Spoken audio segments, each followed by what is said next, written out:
In this video, we're going to find the overall reaction, the rate law, the intermediates, and the catalyst given a multi-step mechanism. The mechanism given here is actually the decomposition of ozone. So first, we need to cancel elements that are found on both sides of the reaction. Then we need to add all the reactants up and add all the products up.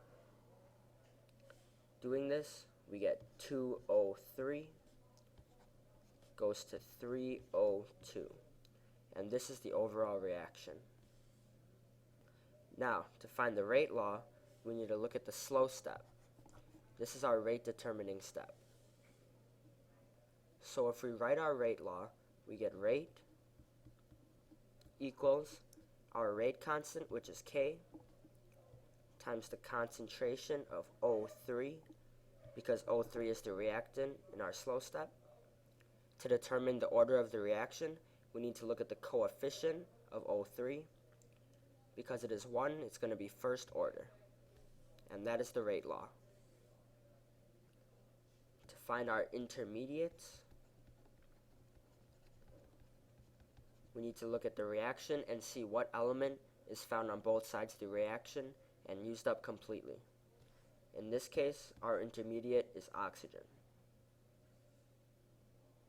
Now let's say oxygen was found on both sides of the reaction and not used up completely, so it would be found in the final product as well. This would make oxygen not an intermediate, but a catalyst. Alright, let's try another one. I'm going to go ahead and let you pause this video and see if you can find the overall reaction, the rate law, the intermediates, and the catalysts on your own. Alright, so first we need to cancel out like elements on both sides of the reaction, then add up all the reactants, giving us 2NO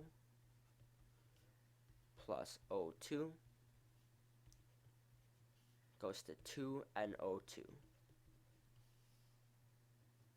And this is our overall reaction. Because N2O2 is found on both sides of the reaction and used up, N2O2 is our intermediate. Because no element is found on both sides of the reaction and the final product, there is no catalyst in this reaction. Now let's find the rate law. To do this, we must look at the slow step. So rate is going to equal our rate constant K times the concentration of N2O2 times the concentration of O2. However, because N2O2 is an intermediate, we need to write it in terms of NO.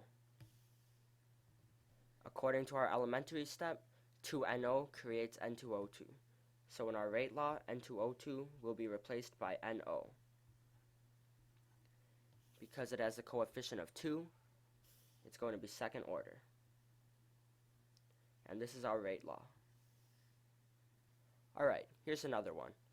Go ahead and pause this video and see if you can do this one all on your own.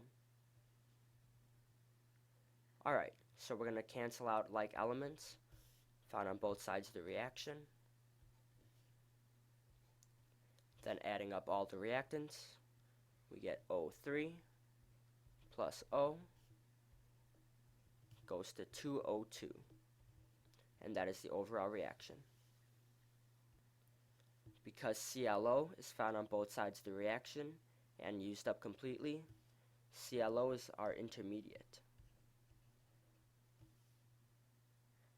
Cl is also found on both sides of the reaction.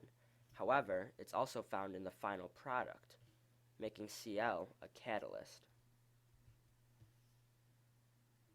Now we're going to find the rate law. So rate equals our rate constant K. And looking at our slow step, it's going to be times the concentration of ClO times the concentration of O. However, ClO is an intermediate, so we need to write it in terms of O3.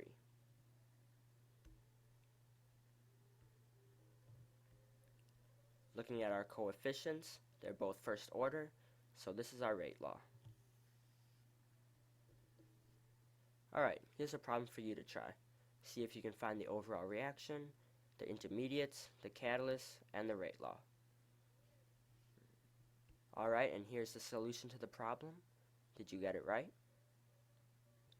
Now you should be able to determine the overall reaction, the intermediates, the catalyst, and the rate law given any multi-step mechanism.